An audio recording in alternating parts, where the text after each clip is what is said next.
দর্শক আপনাদেরকে স্বাগত জানাচ্ছি এটিএন নিউজের বিশেষ সাক্ষাৎকারে।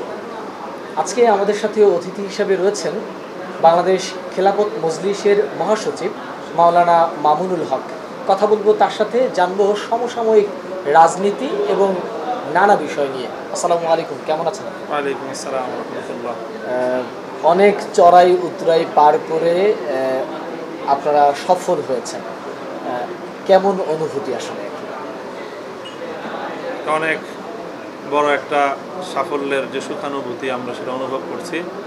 বিশেষ করে মনে হতো বিগত 16 বছর ধরে যেন একটা জগদ্দল পাথর আমাদের বুকের উপর চেপে আছে, কোনোভাবেই যেন আমরা ক্রমেই আমাদের নিঃশ্বাস যেন বন্ধ হওয়ার উপক্রম হয়েছিল। এখন মনে হচ্ছে, অনুভব করছি যে আমাদের আবার মুক্তভাবে নিঃশ্বাস গ্রহণ করার মতো একটা পরিবেশ এবং একটা অনুকূল এনভায়রনমেন্ট আল্লাহ আমাদেরকে দান করেছেন। নতুন সরকার শপথ নিয়েছেন এবং এটা আপনাদের আন্দোলনের ফলে, ছাত্র জনতা সবার সম্মিলিত আসলে একটা আন্দোলনের ফলেই এই সরকারকে হটানো গিয়েছে এবং আপনারা একটা অন্তর্বর্তীকালীন সরকারের একটা রূপরেখা তৈরি হয়েছে এবং তারা দায়িত্ব নিয়েছে। এই সরকারের কাছে আসলে আপনাদের প্রত্যাশাটা কি? এই সরকারের কাছে আমাদের প্রত্যাশা অনেক, অবশ্যই। সবার আগে প্রত্যাশা হলো যে দেশে যে বিগত সময়টায় একটা ফ্যাসিবাদী ব্যবস্থার কারণে যে একটা অচল অবস্থা, সকল ক্ষেত্রে নৈরাজ্যকর যে পরিস্থিতি তৈরি হয়েছিল, দেশের রাষ্ট্রীয় সকল প্রতিষ্ঠানগুলো একেবারে অকার্যকর হয়ে গিয়ে মূলত এক ব্যক্তির ইচ্ছাই ছিল এদেশের সকল কিছুর ভাগ্য নিয়ন্ত্রণ। সেই জায়গাটা সর্বপ্রথম তারা মেরামত করে ফেলবেন এবং দেশের সকল রাষ্ট্রীয় প্রতিষ্ঠানগুলো আবার তার কার্যকারিতা ফিরে পাবে, সেই ব্যবস্থাটা তারা করবেন। এবং তারও আগে দেশের মানুষের যে বর্তমান জানমাল এর যে নিরাপত্তাহীনতা, সেই সাথে যে দ্রব্যমূল্য সহ যাবতীয় মানুষের জীবনযাত্রার যে একটা জটিল অবস্থা, সেখান থেকে দেশের জনগণকে উত্তরণ ঘটানোর ক্ষেত্রে তারা ভূমিকা রাখবেন। প্রধানমন্ত্রীর যে চেয়ারটা, এটার সব থেকে বেশি ক্ষমতা, অর্থাৎ একক ব্যক্তির হাতেই পুরো ক্ষমতাটা আসলে থাকে। আপনাদের তরফ থেকে আসলে সে ধরনের কোনো প্রস্তাব দেওয়া হয়েছে কিনা যে আসলে এক ব্যক্তির হাতে যে এই ক্ষমতা, সেটাকে আসলে বিকেন্দ্রীকরণের কোনো প্রস্তাব আপনারা দিয়েছেন কিনা? এখনো পর্যন্ত এই জাতীয় প্রস্তাবনার কোনো সুযোগ বা কোনো পরিবেশ আমরা পাইনি।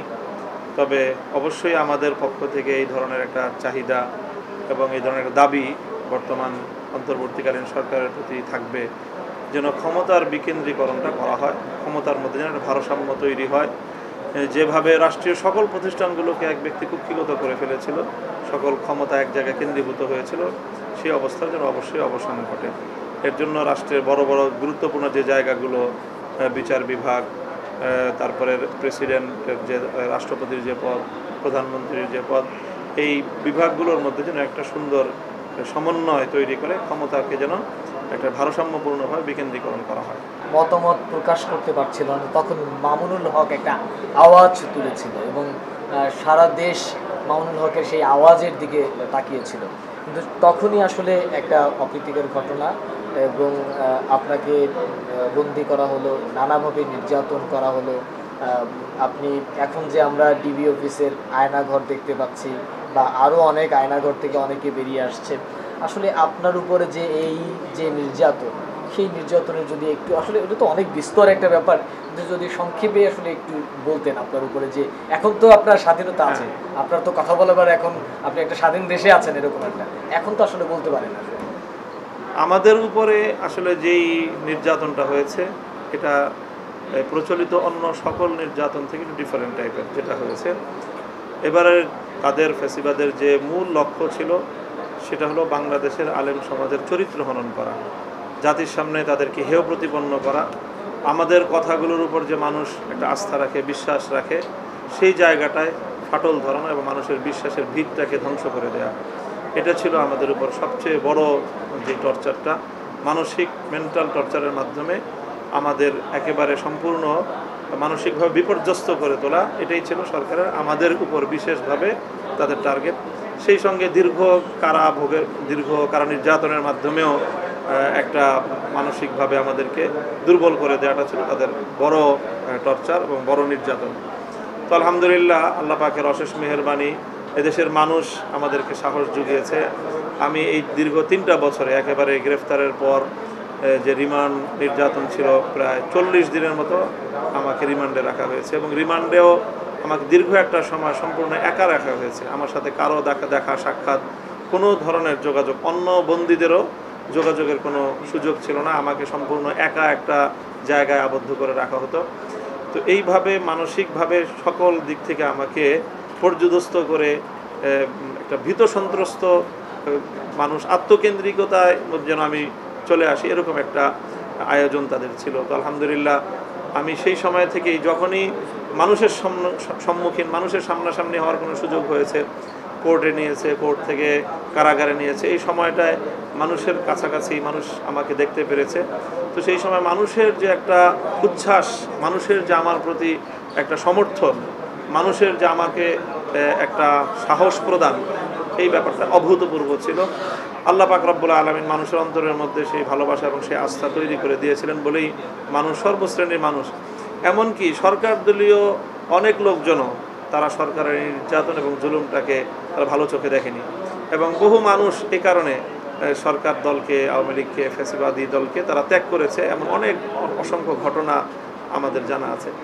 তো মূলত এই মানুষকে আল্লাহ রাব্বুল আলামিন তৈরি করেছেন যাতে মানুষ সরকারের সেই নাটক তারা যে মঞ্চস্থ করেছিল, সেই নাটক মানুষ বিশ্বাস করেনি এবং মানুষ আমাদের প্রতি, মানুষের যে আস্থা এবং ভালোবাসার জায়গাটা আরও তো বেড়েছে এবং মানুষের মধ্যে আমাদের প্রতি উচ্ছ্বাস অনেক বেশি বৃদ্ধি পেয়েছে, যার কারণে মানুষ আমাদেরকে অনেক বেশি গ্রহণ করছে।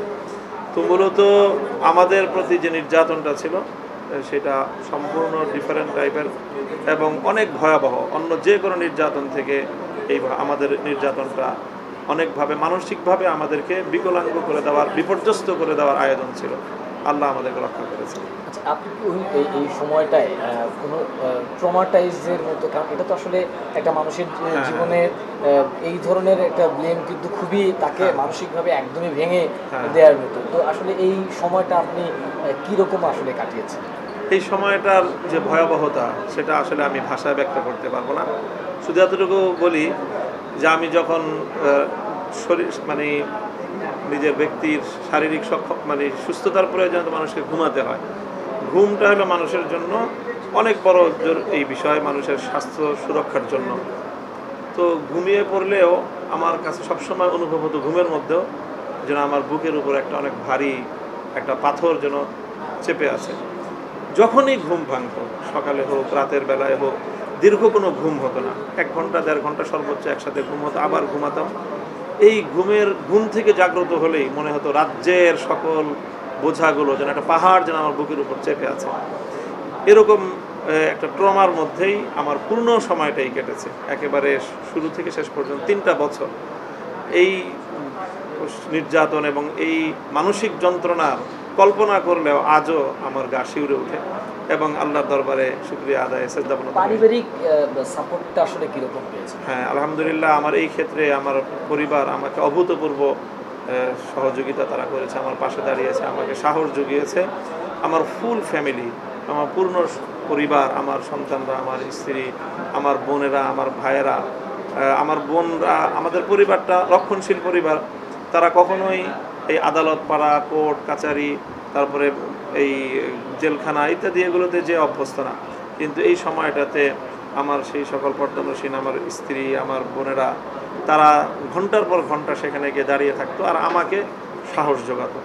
তো আলহামদুলিল্লাহ তাদের এই অনুপ্রেরণাটা আমাকে অনেক বেশি শক্তি জুগিয়েছে। হয়তো এই উসিলা আল্লাহ রাব্বুল আলামিন আমাকে রক্ষা করেছেন, না হলে আমার উম্মাদ হয়ে যাওয়ার মতোই আসলে পরিস্থিতি তৈরি করেছিল সরকার। দেশের মানুষও তো আসলে আপনার সমর্থনে ছিল এবং দেশের অধিকাংশ মানুষই বিশ্বাস করতেন যে আসলে এটা আপনাকে কোনোভাবেই আসলে এটা আপনাকে ফাঁসানো হয়েছে। আসলে সেই জায়গা থেকে দেশের মানুষের প্রতি আপনার অবস্থানটা কী? মানুষের যে দোয়া আমি পেয়েছি, আমি মনে করি যে আমার সবচেয়ে বড় যে অর্জন এখান থেকে হয়েছে। লক্ষ লক্ষ মানুষ, নারী পুরুষ শিশু আবার বৃদ্ধ বনিতা, যেভাবে অকাতরে মানুষ আমার জন্য দোয়া করেছেন, বৃদ্ধা মানুষেরা দিনের পর দিন তারা রোজা রেখেছেন, কোরআন শরীফ খতম করেছেন, অনেকে পবিত্র মক্কা শরীফে গিয়ে আমার জন্য উমরা করেছেন, নানাভাবে অনেকে আল্লাহর রাস্তায় আমার জন্য সদকা করেছেন, আমার মুক্তির জন্য, আমার হেফাজতের জন্য। তো এইভাবে গোটা দেশবাসীর প্রতি, সারা পৃথিবীর সকল প্রবাসী মুসলমান বাঙালি মুসলিম কমিউনিটির প্রতি আমি কৃতজ্ঞ যে তারা এই সময়টা আমাকে অভূতপূর্ব একটা সাপোর্ট তারা দিয়েছেন, যে কারণেই আল্লাহ, যে উসিলায় আল্লাহ আমাকে রক্ষা করেছেন। বিশেষ করে আমি যদি হেফাজতের ইসলামের সেই 5 মের ঘটনাটা বলি, আসলে যে 5 মে যে হত্যাযজ্ঞ চালানো হয়েছে সেটা নিয়ে আপনারা এতদিনও আসলে মুখ খুলতে পারেননি বা কথা বলতে পারেননি।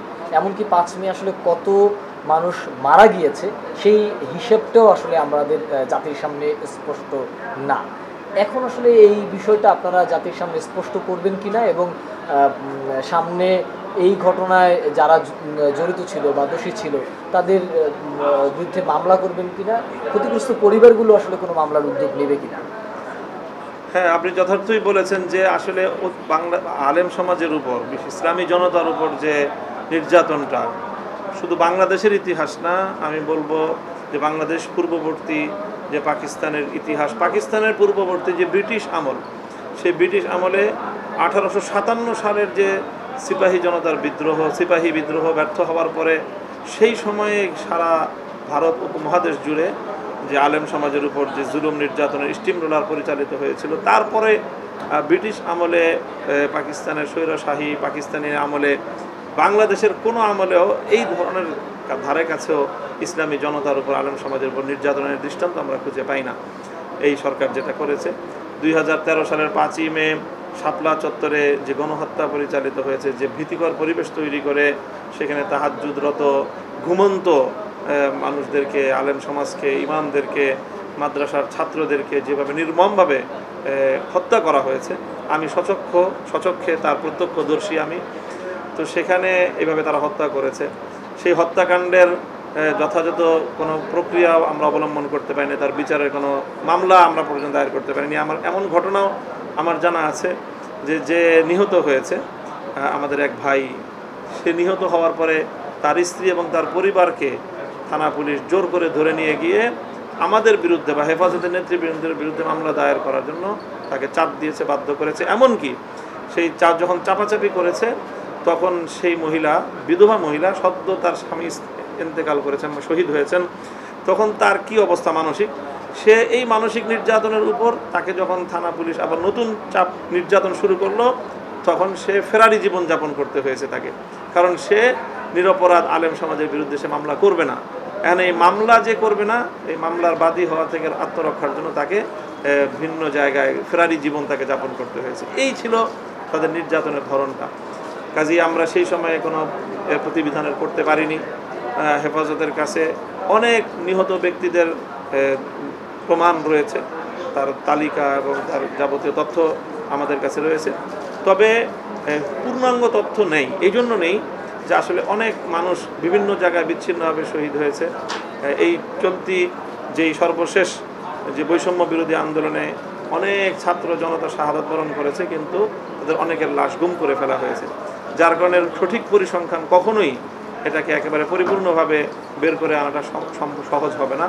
তো হেফাজতের ঘটনাটাও এরকমই, যে অনেক শহীদ হয়েছে, তাদের আমরা কোনো হদিস খুঁজে পাইনি।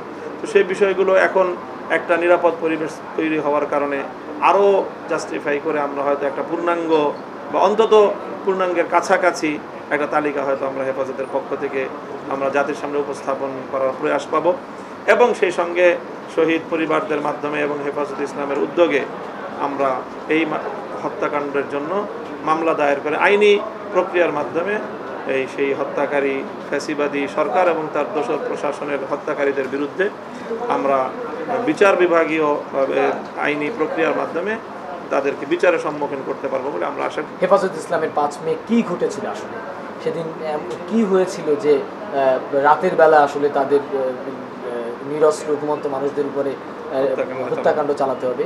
যতটুকু একেবারে আমরা তো ঘড়ির কাটায় ঠিক টাইমটা করিনি, মানে স্মরণে রাখিনি, বা ওই সময় আমরা এটার ওই পরিবেশ ছিল না ঘড়ি দেখার মতো। তবে আমি স্পটেই ছিলাম, একেবারে শাপলা চত্বরের খুব 100 গজের ভিতরে আমি সেখানে অবস্থান করছিলাম।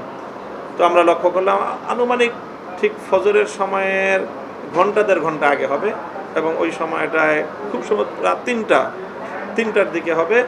যে একেবারে আমি নটরডেম কলেজের এই পাশটায় ছিলাম, অপর পাশটা আমি আমার নিজের চোখে দেখার সুযোগ হয়নি। আমি নটরডেম কলেজের পাশে এই কাছাকাছি ছিলাম, শাপলা চত্বর থেকে এই 100 গজ দূরের মধ্যেই, মানে শাপলা চত্বরের কাছাকাছি ওখানে একটা পেট্রোল পাম্প আছে, সেই পেট্রোল পাম্পের ওই জায়গাটায় আমি ছিলাম। তো আমি দেখলাম যে ওখান থেকে নটরডেম কলেজের ওই পাশ থেকে পুলিশ সাজোয়া যান নিয়ে কয়েক স্তরে, পুলিশ র্যাব কয়েক স্তরে তারা ওখান থেকে কর্ডন করে আসছে, এবং কাছাকাছি এসে তারা খুব একেবারে মানুষকে লক্ষ্য করে তারা ফায়ার করছে। টিয়ার শেলের ফায়ার মানুষের বুকে, মানুষের মাথাকে লক্ষ্য করে, যেখানে মানুষের জটলা, সেই জায়গাটায় মানুষ যখন ঘুমন্ত মানুষগুলো হঠাৎ দিকবিদিক শূন্য হয়ে ঘুম থেকে উঠে তারা কেউ পেট্রোল পাম্পের দিকে গেল, ওদিকে ডানে বামে অনেক জায়গায় গিয়ে রাস্তা বন্ধ হয়ে গেছে, কাজে সেখানে মানুষের একটা জটলা হয়ে গেছে।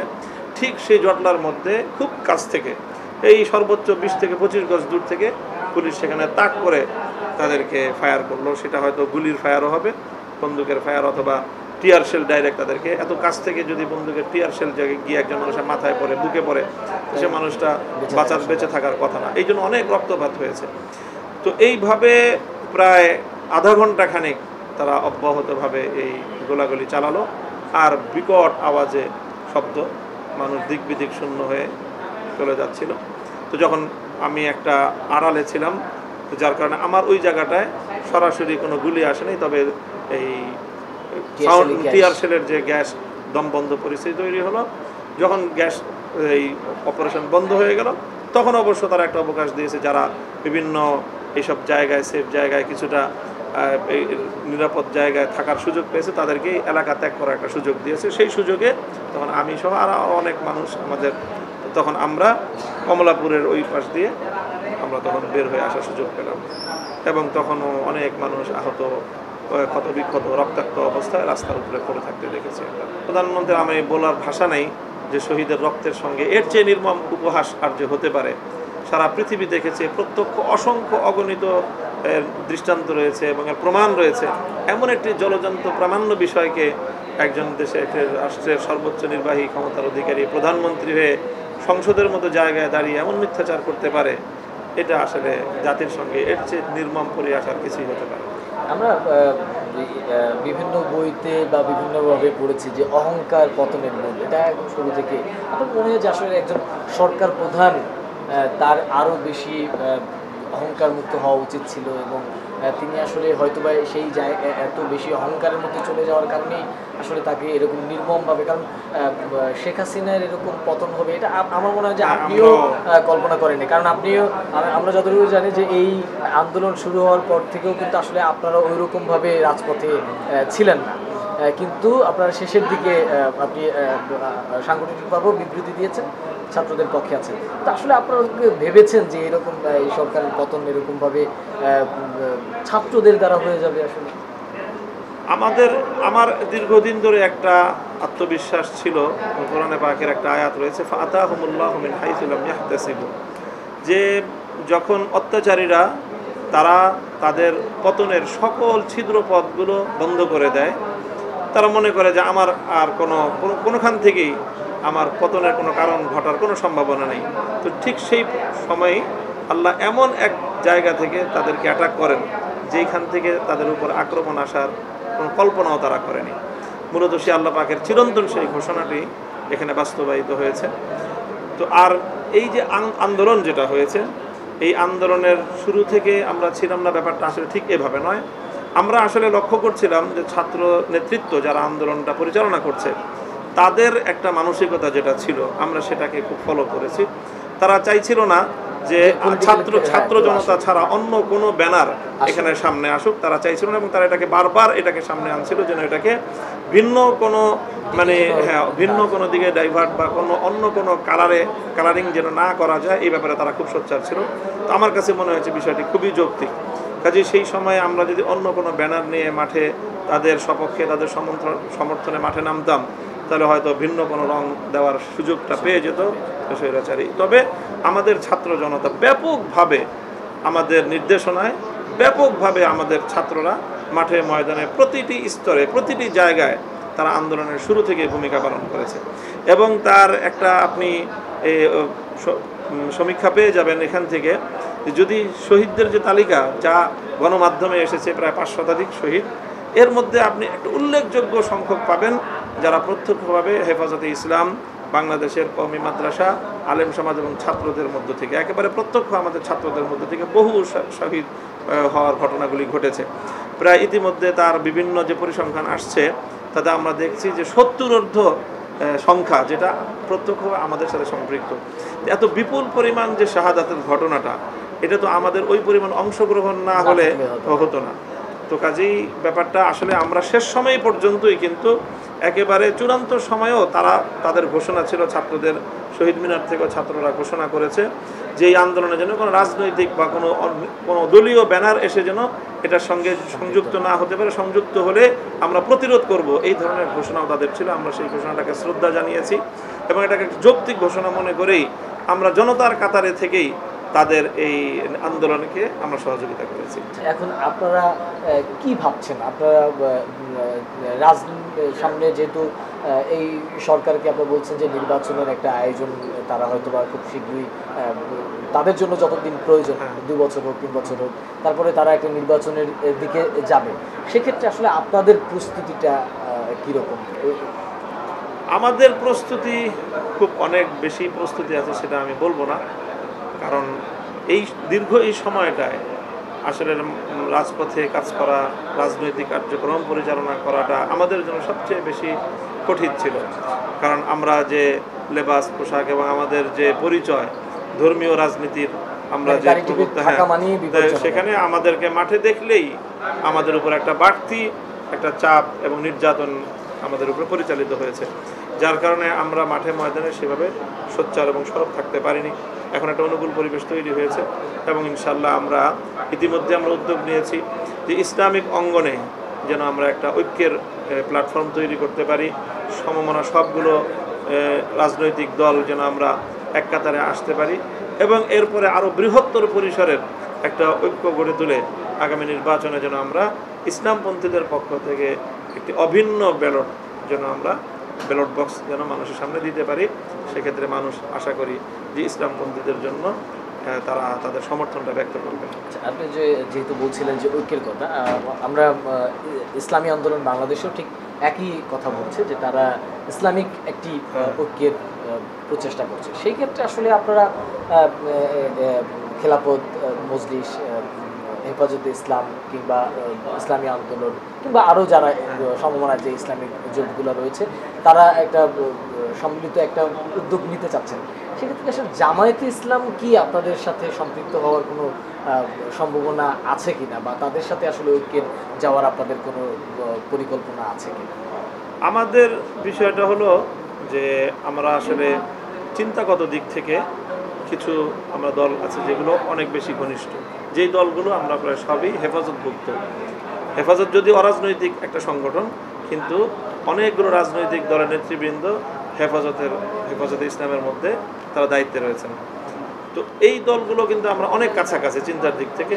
আমাদের টার্গেট হলো প্রথমে আমরা যারা কাছাকাছি মতামতের আছি তারা নিজেদের মধ্যে ঐক্যটাকে সংহত করব, এরপরে আমরা বৃহত্তর ইসলামিক ঐক্য গড়ার জন্য জামাতে ইসলাম সহ আরও অন্যান্য মতের যে সমস্ত ইসলামিক সংগঠনগুলো আছে তাদের সাথে আমরা বৃহত্তর পরিসরে ঐক্যের চিন্তা করতে পারি। নাকি বিএনপির সাথে আবার আপনারা কোনো মানে ইসলামিক জোটগুলো মিলে বিএনপির সাথে কোনো ঐক্যের?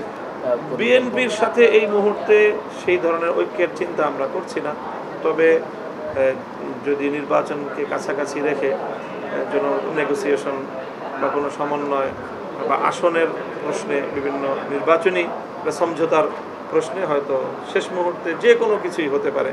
এটা যেহেতু রাজনীতিতে আসলে অসম্ভব বলে শেষ কথা বলতে কিছু নাই। আচ্ছা, স্বরাষ্ট্র উপদেষ্টা ব্রিগেডিয়ার জেনারেল সাখাওয়াত হোসেন তিনি একটি বক্তব্যে বলেছেন যে আওয়ামী লীগ আবারও তারা মাঠে ফিরতে পারে এবং তাদেরকে পুনর্গঠিত হতে বলা হয়েছে। এবং তিনি সাবেক প্রধানমন্ত্রীর উদ্দেশ্যে বলেছেন যে শেখ হাসিনাকে দেশ ত্যাগ করতে কেউ বাধ্য করেনি, তিনি স্বেচ্ছায় পদত্যাগ করে দেশে চলে গেছে, সে চাইলে আবার দেশে ফিরে আসতে পারে। এই বক্তব্যের সাথে আসলে বৈষম্য বিরোধী ছাত্র আন্দোলন থেকে শুরু করে রাজনৈতিক অনেক নেতারাই তাৎক্ষণিকভাবেই আসলে প্রতিক্রিয়া জানিয়েছেন। এবং এই বিষয়টা আসলে আপনারা কিভাবে দেখছেন? আমি এখানে প্রথম তো কথা হলো যে বিদায়ী প্রধানমন্ত্রী শেখ হাসিনাকে দেশে আসা, এটাকে আমি স্বাগত জানাই। তার আসা দরকার এবং আমরা দাবি জানাবো অতি দ্রুত তাকে ফিরিয়ে এনে তার এই 16 বছরের হিসাব নিকাশ যেন চাওয়া হয় তার কাছে এবং তাকে যেন বিচারের সম্মুখীন করে। আমরা আজই দেখেছি পত্রপত্রিকার মাধ্যমে যে ইতিমধ্যে আমাদের মোহাম্মদপুর থানায় তার বিরুদ্ধে একটি হত্যা মামলা দায়ের হয়েছে। তো এরকম অসংখ্য হত্যা মামলা তার বিরুদ্ধে দায়ের হবে, যে সে যেইভাবে মানুষ নির্বিচারে হত্যা করেছে, এই হত্যাকাণ্ডের জন্য তাকে অবশ্যই বিচারের মুখোমুখি তাকে দাঁড় করানো উচিত।